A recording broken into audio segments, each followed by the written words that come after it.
Nama saya Lim ya. Usia saya 66 tahun. Saya divonis oleh dokter tumor di dalam kepala saya, tepatnya di belakang mata saya. Depan mata ya, terus. Mata saya juga masih kabur. Selama kelamaan sakit kembali kambuh lagi. Saya setelah ke dokter di MRI divonis tumbuh lagi tumornya di kepala saya. Saya diharuskan operasi. Nah, saya tanya dokter, dok, bagaimana dengan mata saya setelah dioperasi? Tidak jaminan bisa sembuh matanya, bisa lihat lagi. Cuma kalau dioperasi, kepalanya agak mendingan, tidak sakit. Nah, lebih baik saya tidak operasi. Bapak percaya mujizat nggak? Awalnya saya tidak percaya. Awalnya saya tidak percaya, sama sekali tidak percaya. Kenapa? Awalnya. Kenapa? Soalnya saya tidak, cuma katanya orang katanya gitu aja. Bapak harus ngalamin sendiri. Nah, sekarang saya ngalami sendiri, betul-betul dibaptis, betul luar biasa itu. Apa luar biasanya? Mujizatnya itu, saya dikasih mujizat luar biasa oleh Tuhan dengan tangannya Pak Pariaji. Dan lagi kepala saya tidak sakit, sampai sekarang ini tidak sakit. Hilang ya? Hilang sama sekali, luar biasa itu. Saya terima kasih sama Tuhan Yesus, sama Bapak Pariaji, Tiberias, dan sekarang saya baru percaya mujizat itu masih ada. Pasti terjadi. Pasti terjadi. Dan sudah dialami? Dan saya alami saya sendiri. Saya baru percaya sekarang.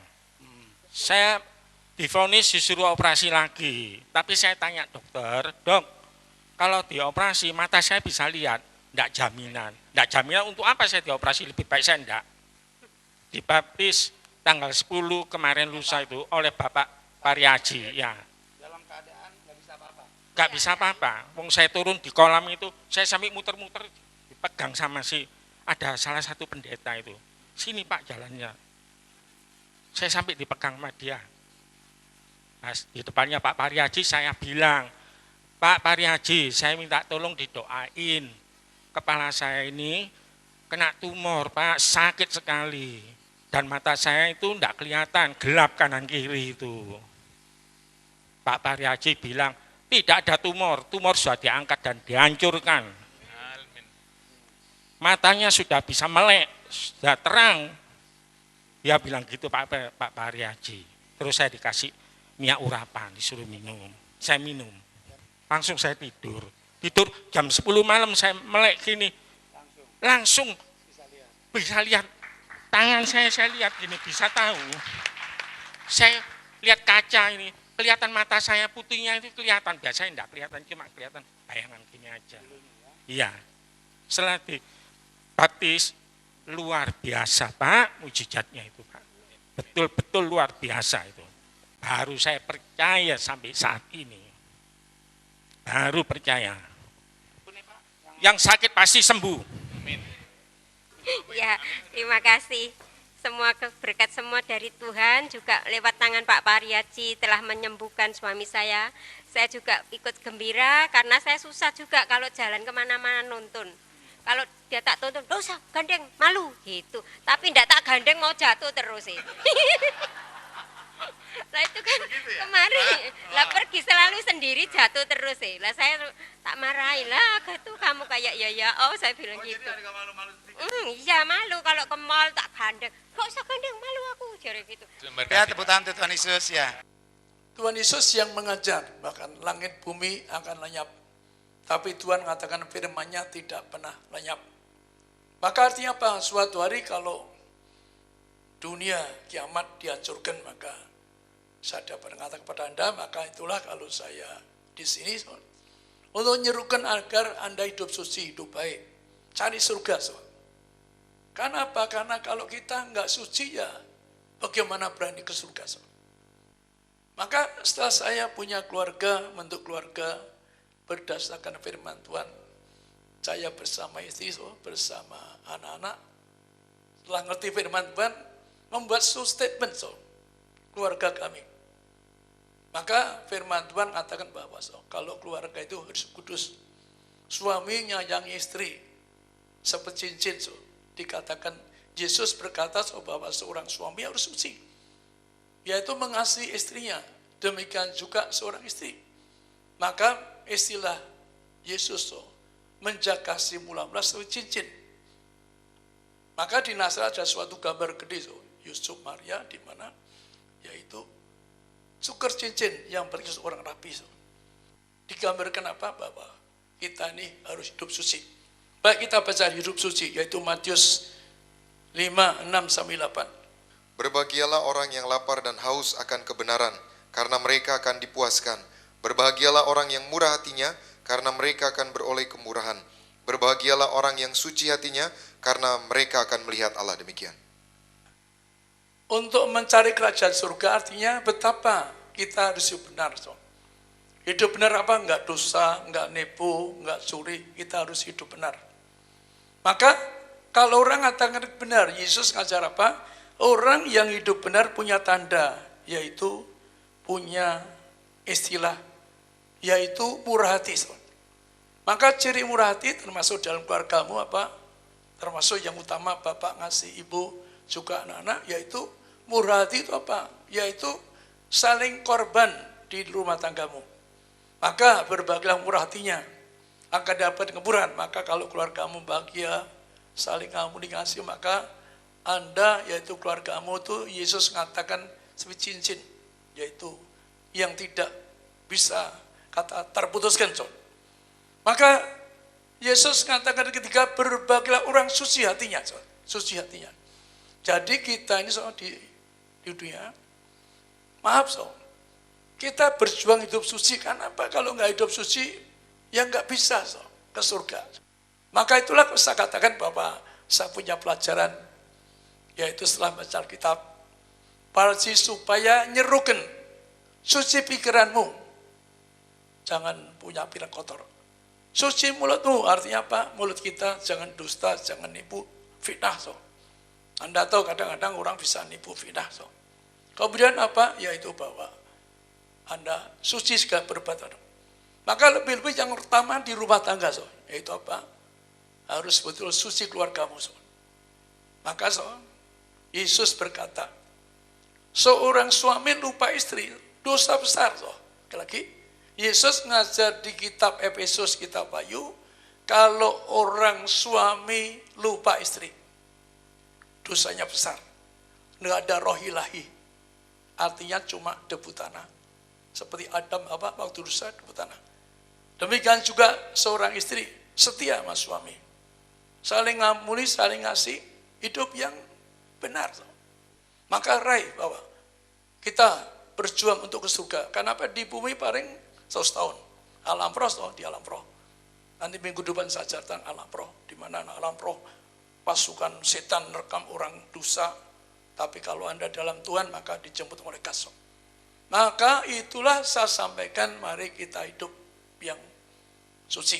Baik, kita baca di sini, yaitu di 1 Petrus 1, 15 dan 16. Tetapi hendaklah kamu menjadi kudus di dalam seluruh hidupmu, sama seperti Dia yang kudus yang telah memanggil kamu. Sebab ada tertulis, kuduslah kamu sebab aku kudus. Demikian. Jadi yang pertama dikatakan hendaklah kamu kudus dalam seluruh hidupmu. Ya, memang Yesus pernah berkata diampuni 7 kali. Tetapi kan Anda tidak tahu mati kapan, nggak tahu kiamat kapan. Jadi hati-hati Bapak, kita ini di bumi cuma sementara. Maka dikatakan hendaklah kamu kudus dalam seluruh hidupmu. Untuk apa? Sarana ke surga. Anda dan saya bisa hidup kudus, bisa jaga, bisa doa, Tuhan urapi pikiranku yang suci, urapi mulutku Tuhan tidak dusta, tidak nipu, tidak zina cabul, urapi Tuhan perbuatkan hidup yang suci, kudus. Maka perhatikan apa? Ternyata dikatakan kita harus kudus seluruh hidup kita untuk surga. Dan Anda berjuang untuk hidup kudus, bisa. Maka dikatakan apa? Hendaklah kamu kudus seperti apa? Yaitu seperti Yesus yang kudus. Sekali lagi, yang kedua, dikatakan kalau Anda mau ke surga, Yesus datang ke bumi kembali ke surga. Maka dikatakan apa? Anda harus kudus seperti Yesus. Ya kita mungkin nggak bisa Yesus kudus. Tapi Anda doa, Tuhan sucikan pikiranku, perkataanku, agar Anda hidup suci, perbuatanku Tuhan. Karena apa so? Karena dikatakan apa? Yesus ngajar, kuduslah kamu sebab aku kudus. Anda gambarkan yang ngomong Yesus yang ke bumi datang di surga ngajar, kuduslah kamu. Bahkan yang menggetarkan sebab aku kudus. Misalkan so, saya dipilih Yesus kan apa? Mulut saya nggak kena dusta sejak kecil, tidak dusta. Dikasih uang orang, so nggak mau kasih juga kamu. Karena saya tidak terhormat kalau begini masuk kantong. Karena kuasa itu diberikan Yesus pada kita cuma-cuma. Sejak kecil saya mau jadi dokter gratis toh. Dari besar saya punya apotek banyak, beli obat. Saya bangga bisa memberikan orang-orang miskin. So. Saya pagi-pagi bisa nunggu orang miskin yang tidak mampu beli obat. Kalau pasien datang beli obat miskin, so, nggak perlu bayar. So. Saya pernah masuk kampung hujan-hujan malam-malam. Saya bersama ibu, orang yang obat asmanya habis akan mati. Pagi-pagi so. Kebetulan kami pagi-pagi setelah tobat ya itu udah. Maka pagi-pagi saya cari orang yang mau mati so. Saya bahagia bisa nolong orang sakit asma yang akan habis obatnya bisa mati. Maka dia berbahagia. Dan di tempat saya nolong so, yaitu ada akhirnya dibangun suatu gereja. Yesus ngajar so, sangat keras. Kalau kita dosa, so, nggak berbuat baik, dikatakan kalau akhir zaman bangkit ke neraka. So. Jadi kalau orang ngomong bahwa kita janji Tuhan memang kita diampuni. Tapi hati-hati. Saya beri ayat yang dimana Yesus sangat keras. Baik kita baca di sini yaitu di Markus 9, 43-48. Dan jika tanganmu menyesatkan engkau, penggalah, karena lebih baik engkau masuk ke dalam hidup dengan tangan kudung, daripada dengan utuh kedua tanganmu dibuang ke dalam neraka, ke dalam api yang tak terpadamkan. Di tempat itu ulatnya tidak akan mati, dan apinya tidak akan padam. Dan jika kakimu menyesatkan engkau, penggalah, karena lebih baik engkau masuk ke dalam hidup dengan timpang, daripada dengan utuh kedua kakimu dicampakkan ke dalam neraka. Di tempat itu ulatnya tidak akan mati, dan apinya tidak akan padam. Dan jika matamu menyesatkan engkau, cungkilah, karena lebih baik engkau masuk ke dalam kerajaan Allah dengan bermata satu daripada dengan bermata dua dicampakkan ke dalam neraka, di mana ulat-ulat bangkai tidak mati dan api tidak padam. Demikian. Betapa kerasnya so, untuk ke surga. Anda gambarkan apa Bapak? Disebutkan apa? Kalau orang ke surga, so, dikatakan apa? Misalkan, so, kalau tanganmu dosa, lebih dipotong. Maka termasuk yaitu apa? Bahkan kakimu dosa juga dipotong. Perbuatanmu dikatakan. Maka Tuhan nuntut apa? Harus suci perbuatan kita. Kalau kisah nangis, katakan betapa kerasnya tanganmu dosa lebih dipotong. Kakimu dosa dipotong daripada kamu ke neraka, utuh ke surga lebih baik. Artinya apa? Suatu pelajaran. Keras. Terus yang kita akui keras. Kenapa? Karena tadi saya sampaikan Yesus itu suci. Maka Tuhan nuntut kita agar perbuatan kita, mulut kita, hidup yang suci. Kita berjuang masuk surga. Sederhana saja, Anda doa, Tuhan ampuni dosaku. Sucikan Tuhan hidupku, perbuatanku. Enggak dosa, enggak salah. Aku doa Tuhan, Anda boleh. Saya ingin ke surga Tuhan. Terus terang, Tuhan saya ingin ke surga. Suruhan saya mari kita jaga. Karena Tuhan mengatakan, hendaklah kamu kudus. Seperti dia, maka mari kita selalu punya waktu untuk merenung diri. Tuhan berkati keluargaku, sucikan kami semua. Agar Anda semua misi anak cucu, saya doa. Agar Anda semua masuk surga, punya rumah di surga. Amin. Mari kita doa. Siapapun yang memperhatikan acara ini, agar mereka diberkati Kami nangis orang sakit agar mereka tidak sakit, tidak miskin, tidak gagal. Berkati mereka sehat sempurna, tidak gagal, tidak sakit, tidak nganggur. Kami berdoa yang kedua yaitu bagi bangsa kami, agar diberkati bangsa kami yang makmur, yang damai, yang sukacita, agar bangsa kami tetap berpegang pada yaitu Pancasilais, nasionalis, agar hidup yang damai sukacita. Kami berdoa sesuai firman-Mu Tuhan di Esra 6:10 bahwa doakan kaisarmu, pemimpinmu, bahkan keluarganya. Maka kami doa para pemimpin bangsa kami beri kuasa untuk memimpin bangsa kami. Demikian juga Tuhan kami berdoa agar siapapun yang menyaksikan acara ini diberkati Tuhan. Kami doa agar mereka tidak sakit, tidak miskin, tidak bangkrut. Kami doa agar mereka juga jauhkan dari setan kuasa gelap. Dan kami doa mereka selamat surga. Dan kami doa agar mereka bersama keluarganya akan masuk surga. Kami doa dalam nama Tuhan Yesus. Amin.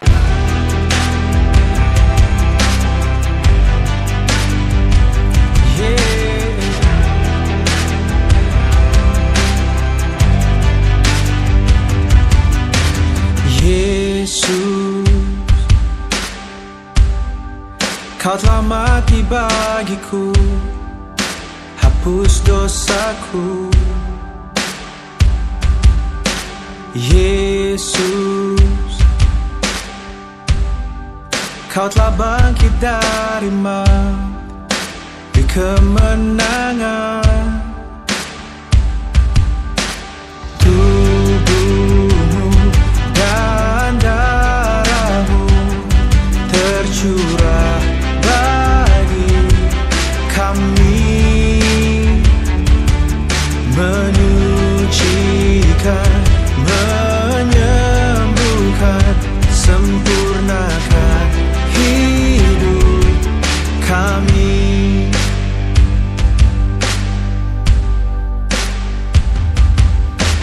Yesus, Kau telah tebus hidupku dengan salib-Mu. Yesus, ku berikan segala hormat dan kemuliaan